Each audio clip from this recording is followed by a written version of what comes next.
If cleaning the contacts and checking the battery health doesn't resolve charging issues, try a software reset.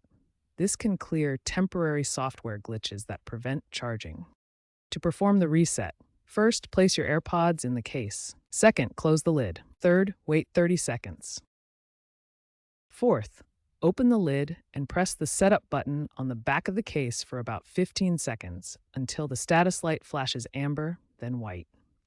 Keep in mind that future iOS updates, like iOS 19's device health feature, may include AI diagnostics to proactively scan for charging problems. Always use certified chargers to prevent overvoltage damage. For wireless charging, ensure proper alignment on MagSafe mats.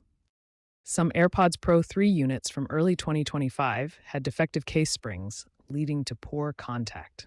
Contact Apple's support for a potential free replacement.